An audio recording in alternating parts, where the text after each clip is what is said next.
बिटिया बोलो। गुरुजी चरण स्पर्श। खुश रहो। कहाँ से हैं आप?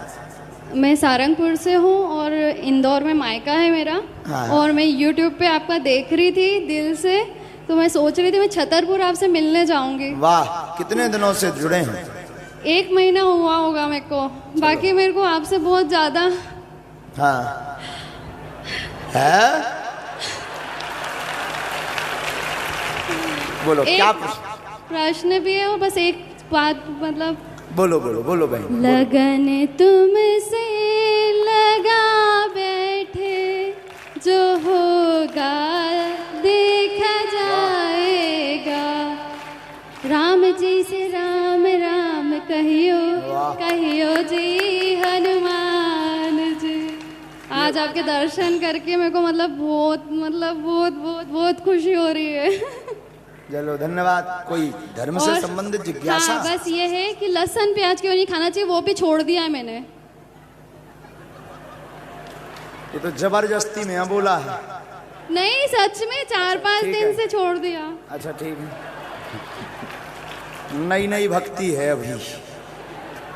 हाँ, मगर सच्ची वाली है थोड़ी। नई नई भक्ति 9 दिन, खींचा तानी 10 दिन। ब्राज, बहुत सुंदर प्रश्न। आपका उत्तर सुनिए। लहसुन और प्याज दोनों की उत्पत्ति राक्षस के मल से हुई है। राक्षस के मल से हुई है। मल यानी गंदगी से, इसलिए उससे दुर्गंध आती है। और हम आपसे पूछना चाहते हैं, एक बहुत सुंदर एक जने बात कहते कि एक बहुत पत्रो पहलवान है। तो पतलो मतलब ऐसे 1.5 हड्डी को, हमारे जैसे एक 1.5 हड्डी का पहलवान था। उसके सामने जो भी जाता था बड़े बड़े पहलवान चित्त हो जाते। पूछो क्यों? वो मारता भी नहीं था, पहलवानी भी नहीं जानता था, लेकिन अच्छे अच्छे पहलवान चल, क्योंकि वो कभी नहाता नहीं था। दुर्गंध इतनी आती कि अपन आदमी यहाँ गस्त आ जाता। तो दुर्गंध में इतनी ताकत है कि आदमी भाग जाता है। तो ये लहसुन प्याज राक्षस के मल से प्रकट भये। आप लहसुन प्याज खाते हैं तो दुर्गंध आती है। दुर्गंध आती है तो भगवान की कृपा या भगवान की दिव्य शक्तियां नजदीक नहीं आ पाती हैं। इसलिए सनातन में व सात्विक विधान में लहसुन प्याज वर्जित है जी। अब पुरुषों में ये आगे वाले इन भाई साहब को दे दो, तब तक राजकुमार इन बहन जी को दे दो। जी जी जी, हाँ आगे वाली बहन जी। गुरु जी कोटि कोटि प्रणाम भैया, भूरी भूरी आशीर्वाद। मैं दिल्ली से अपनी बीबी के साथ आपके कथा सुनने बीबी के साथ के बीबी के साथ? बीबी के साथ। फिर से बोलो। बीबी के साथ जी। तो हम क्या प्रश्न है? पूछो। हम आपके चरण स्पर्श करना चाहते हैं। बस जी। राम कथा से ऊंचा प्रश्न है ये? कोई प्रश्न है? कथा से संबंधित कोई जिज्ञासा है तुम्हें? मैं गुरुजी 2-2.5 महीने से मैं YouTube में फॉलो करता रहा था, लेकिन अचानक पता लगा कि आपकी कथा इंदौर में है, तो मैं दिल्ली से आ गई। ताली बजाओ। सुन लो इंदौर वालों, तुम लोग आलसी यहाँ के यहाँ नहीं आ पाए, ये दिल्ली से आकर के यहाँ डेरा लगाए। हम कथा के बाद जहाँ रुके हैं वहाँ पहुँच जाना, एक बार आपको छूट दे देंगे। जी जी, कोटि कोटि प्रणाम। खुश रहो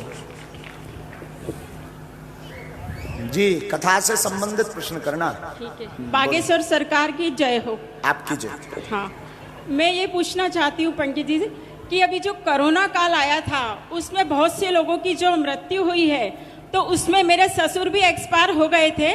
तो जो क्रियाक्रम ठीक से नहीं हो पाया है, जो 13 दिन घर में पूजन पाठ जो होती है, तो वो सुख शांति नहीं हो पाई है, तो उसके लिए अपन ऐसा कौन सा उपाय करें जो अपने को ऐसा लगे कि अपने को शांति मिले और मोक्ष को प्राप्त हो गए? बहुत सुंदर प्रश्न। समाज हित का, देश हित का आपने बहुत ऊंचा प्रश्न पूछा। क्या नाम है बहन आपका? मेरा नाम रानी उपाध्याय। कहाँ से हैं? मैं इंदौर से हूँ पंडित जी। एक बार ताली बजाओ, बहुत बड़ा प्रश्न किया।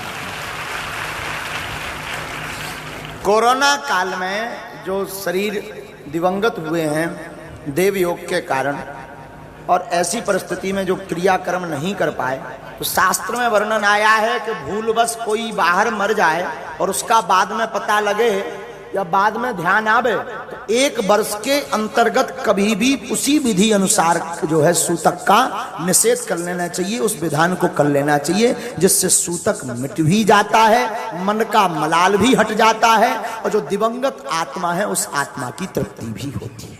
बहुत अच्छा लगा, क्योंकि ये क्वेश्चन मेरे हस्बैंड ने बोला था कि आज जरूर पूछ के आना। बहुत सुंदर प्रश्न, ये आप जवाब उनको भेज दीजिएगा, इनको कुर्ता वालों को दे दीजिए। हेलो। हाँ हेलो महाराज जी, आपके चरणों में समस्त बुंदेलखंड वासियों का चरण स्पर्श और मेरा चरण स्पर्श। मैं झांसी बुंदेलखंड के छोटे से गांव बड़ा गांव का रहने वाला हूं। मैं पहले कथा नहीं सुनता था, लेकिन आपसे 1 महीने से जुड़ा हूं। डेली आपसे मिलने के लिए तरस रहा हूं। आज आपने धनुष यज्ञ सुनाया है। मैं बचपन में 10 साल की उम्र में एक पाठ करता था जो लक्ष्मण जी का है। वो मुझे पाठ की 10 लाइन याद आ रही हैं। अगर आप आज्ञा करें तो मैं आपके चरणों में प्रस्तुत करूं। अपने चरणों में करो। रघुवंशन में जैते होई तेह समाज अस कहे न कोई, कहीं जनक जस अनुचित बाणी विद्यमान रघुकुल मणि जानी। सच्चे योद्धा सच्चे छतरी कभी अपमान नहीं सह सकते, जिनको सुनने की ताप नहीं वो चुप कैसे रह सकते। रघुवंशी वीरों के होते ऐसा भी सदा कहे कोई, जैसी उल्टी सीधी बाड़ी मिथिलाधिराज ने आज कही। रघुवीर रामचंद्र जी के होते अनुचित बाड़ी क्या डाली है, यह सब हृदय में चुपते हैं, पृथ्वी वीरों से खाली है। मेरा तो स्वभाव ऐसा है तौहीन ने मुझे गवाया है कृपा गुरु के चरणों की, बल और प्रताप तुम्हारा है। वाह।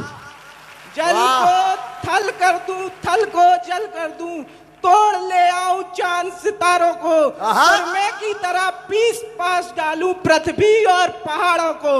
मेरा तो स्वभाव ही ऐसा है तौहीन ने मुझे गवाया है कृपा गुरु के चरणों की, बल और प्रताप तुम्हारा है। सुनऊ राम रघुवंश मणि रघुनंदन रघुवीर, इन अपमानों ने किया मुझको आधीर।